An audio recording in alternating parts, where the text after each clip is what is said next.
읽어주는 아침 묵상 말씀입니다. 오늘은 창세기 30장 말씀으로서 거부가 될 수 있는 방법이라는 제목으로 묵상하겠습니다. 야곱은 바단 아람의 외삼촌 집에 도착했습니다.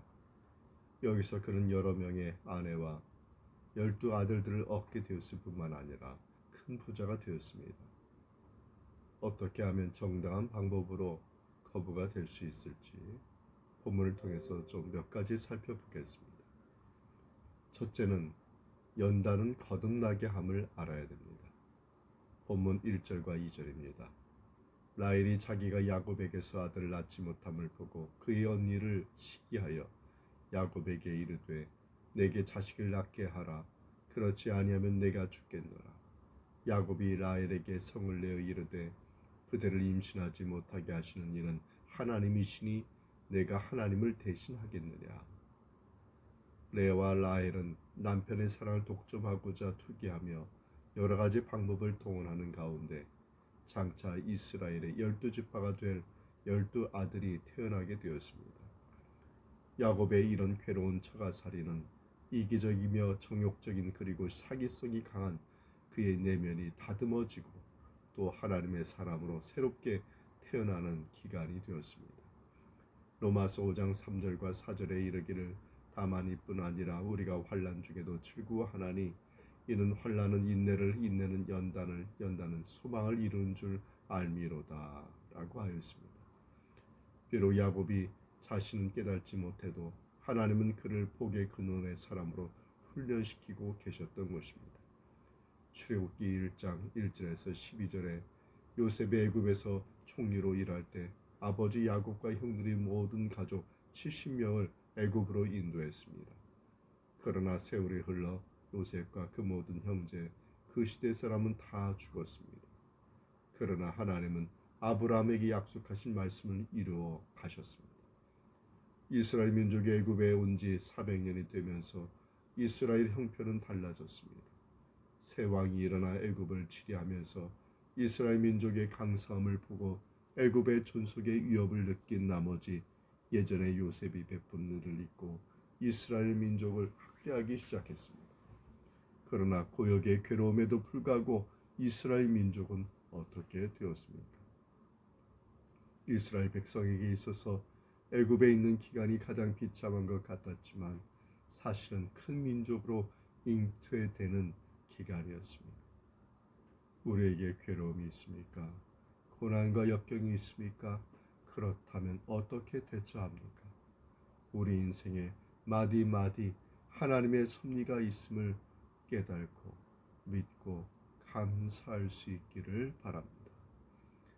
둘째는 욕심을 버리고 서로 신뢰해야 합니다. 본문 27절입니다. 라반이 그에게 이르되 여호와께서 너로 말미암아 내게 복 주신 것을 내가 깨달았노니 내가 나를 사랑스럽게 여기거든 그대로 있으라. 야곱이 외손촌 집에서 부지런히 일한 결과로 라반은 큰 부자가 되었습니다. 그동안에 야곱은 여러 아내들과 많은 자식을 얻었습니다.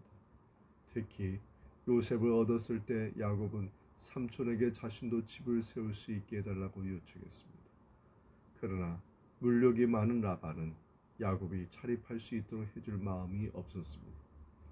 그렇지만 야곱이 요청하는 바람에 새로운 노동계약을 맺었습니다. 야곱은 양이나 염소 중에서 아롱진 것, 점이 있는 것, 검은 것은 자기 소유로 해준다면 계속 삼촌의 가축을 기르겠다고 하였습니다. 이때 삼촌의 반응을 보겠습니다.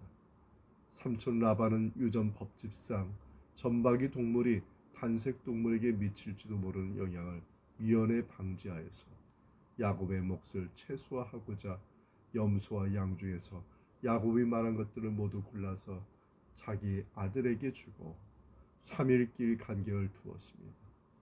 라반이 이렇게 했을까요? 우리는 주변의 어떤 사람을 이용하여 내 욕심만 채우지 않습니까? 라반처럼 말입니다. 모든 생활 영역에서 우리는 신뢰하는 생활을 합니까? 서로 믿고 서로 신뢰하고 살고자 소망한다면 하나님을 경외해야 됩니다. 하나님을 경외하고 하나님의 은혜 가운데 하나님이 바라시는 그러한 신뢰의 관계가 회복되기를 바라십니다. 바로 그 신뢰의 관계 속에서 하나님이 일하시고 오늘 야곱처럼 거부가 되는 그러한 은총을 받게 되는 것입니다. 셋째는 역경 중에도 최선을 다해야 됩니다. 본문 42절과 43절입니다. 약한 양이면 그 가지를 두지 아니하니 그렇게 함으로 약한 것은 라반의 것이 되고 튼튼한 것은 야곱의 것이 된지라. 이에 그 사람이 매우 번창하여 양떼와 노비와 낙타와 나귀가 많았다.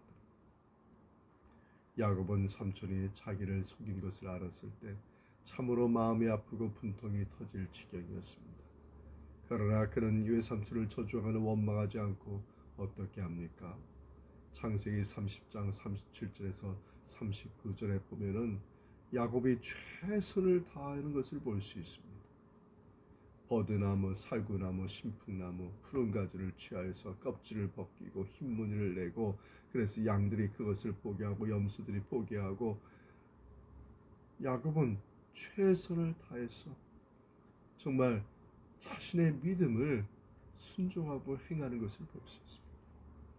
그 결과 가축이 낳은 새끼마다 몸에 점이 있고 얼룩무늬가 있고 건강한 가축이 교미할 때마다 그 껍질을 벗긴 나뭇가지를 그 앞에 갖다 놓고 그러한 것을 대해서 건강한 양들이 나온 것이죠.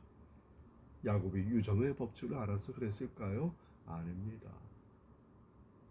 그가 하나님을 신뢰하고 믿음을 가지고 비록 인생에 큰 문제가 있었지만 그 문제 앞에 포기하지 않고 최선을 다하여 나아갈 때 믿는 자에게 능치 못함이 없는 하나님의 은혜가 우리 야곱에게 임한 것입니다.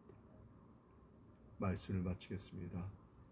야곱은 하나님께서 복 주실 줄 믿고 자기가 할 수 있는 일에 최선을 다했습니다.